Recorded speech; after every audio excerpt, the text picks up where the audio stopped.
ঢাকা বিশ্ববিদ্যালয় রাজু ভাস্কর্য যেখানে কিন্তু গাড়ি আটক করা হচ্ছে। এই গাড়িগুলোকে বিভিন্ন জায়গা থেকে কিন্তু মূলত 1 লক্ষ টাকা করে লোন দেওয়ার কথা বলে বিভিন্ন ঢাকার বাইরে বিভিন্ন জেলা থেকে কিন্তু আনা হচ্ছে, শুধুমাত্র একটি সংগঠনের পক্ষ থেকে, অহিংসুক বাংলাদেশ চাই এরকম একটি সংগঠনের পক্ষ থেকে, যে তারা বলছেন যে তারা এই সংগঠনের মাধ্যমে এসে তাদেরকে আসলে, তাদের প্রোগ্রাম করলে তাদেরকে জনপ্রতি 1 লক্ষ টাকা করে দেবে এবং বিনা সুদে তাদেরকে এই টাকাগুলো দেবে। এবং এইটার কারণে কিন্তু মূলত হাজার হাজার সাধারণ মানুষ কিন্তু একটি চক্রের ফাঁদে পড়ে তারাও সহজ সরল ভাবে কিন্তু তারা এই ঢাকার পথে আসছেন।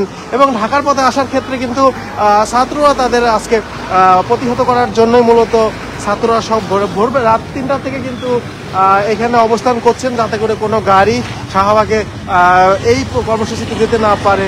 অর্থাৎ এটি আমলি, তারা বলছে যে আওয়ামী লীগের একটি কর্মসূচি, কিন্তু নাম দিয়েছে অন্য নামে। এবং আমরা যেমনটি দেখাচ্ছিলাম যে ঢাকার বাইরে বিভিন্ন জায়গা থেকে কিন্তু এই গাড়িগুলো আসছে এবং এই গাড়িগুলো আপনাদেরকে যেমনটি আমরা দেখার চেষ্টা করছিলাম। আমরা যেমনটি কথা বলছি কেন্দুয়ার একটি গাড়ির সাথে কিন্তু আমরা কথা বলেছি, তারা বলছে যে তারা তাদেরকে বিনা সুদে লোন দেবে, অর্থাৎ বিনা সুদে লোন দেওয়ার নাম বলেই কিন্তু মূলত তারা এই জায়গায় আসছে, যেমনটি আপনাদেরকে আমরা দেখানোর চেষ্টা করছিলাম।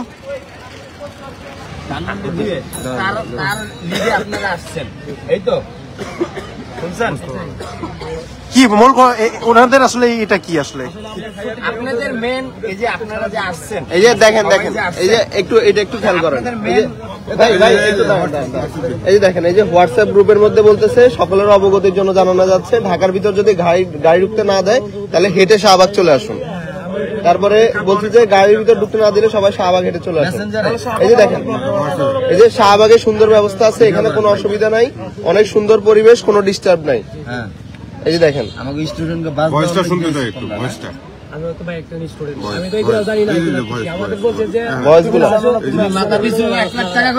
তুমি জানো না, তোমার যে পাঠাইছে মোস্তফা আমিন, সে তোমাদের মাথা পিছু 1 লাখ টাকা জানো না, না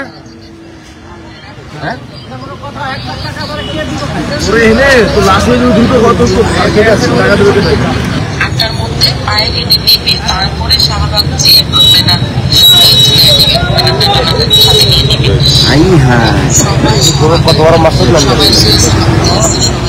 আপনার লোনটা কি শাহবাগ দিবে?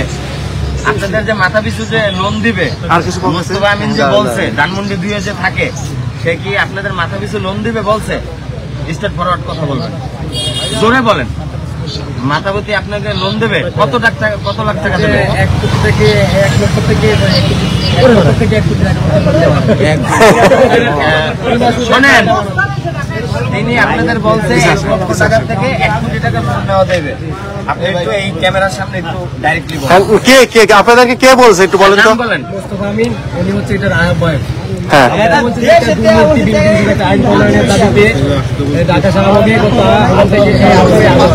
শোনেন, আপনার মোবাইল যে আমি দেখলাম, আপনার মোবাইলে মেসেজে আসতে আপনাদের বলছে যে আপনাদের শাহবাগ আসতে, শাহবাগ কি আপনাদের লোন দেবে? শান্তি সমাবেশ এখানে আপনার লেখা আছে, শান্তি সমাবেশ কি লেখা আছে?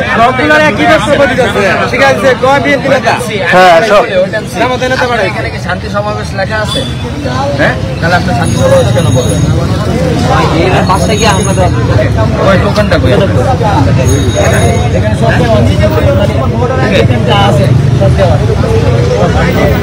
তাহলে আপনারা কতজন আসছেন টোটাল? দর্শক, আপনাদের কিন্তু দেখাচ্ছিলাম যে অবস্থানটি সেটি, এবং জনপতি মোস্তফা আমিন নামে এক ব্যক্তি, যিনি এই কর্মসূচিতে আনার জন্য লোক ভাড়া করেছে এবং তিনি ধানমন্ডি নিবাসী, এবং তিনি বলেছেন যে আজকের এই কর্মসূচিতে আসলে জনপ্রতি 1 লক্ষ থেকে 1 কোটি টাকা পর্যন্ত তাদেরকে বিনা সুদে লোন দেওয়া হবে, যেমনটি আপনাদেরকে আমরা দেখানোর চেষ্টা করছিলাম।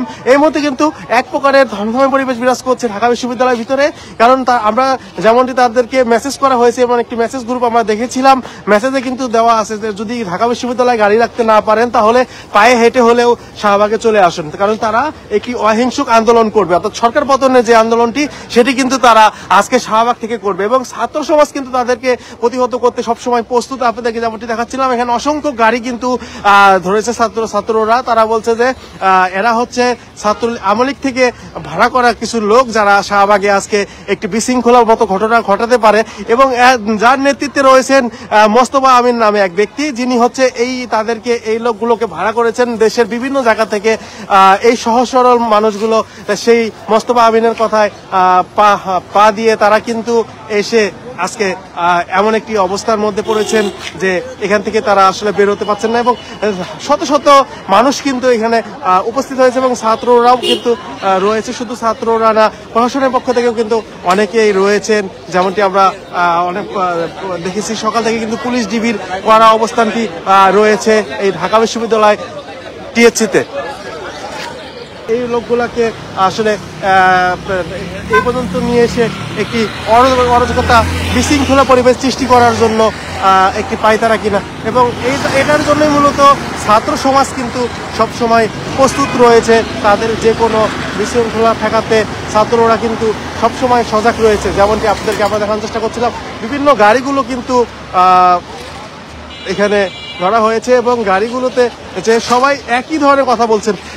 এমনকি আমরা একজনের সাথে কথা বলেছি, তিনি কিন্তু বলছেন যে তাদেরকে বিএনপির এক নেতা পাঠিয়েছে এখানে, কিন্তু পরবর্তীতে কিন্তু ছাত্র সমাজের মাধ্যমে জানা যায় সে হচ্ছে আওয়ামী লীগ করে।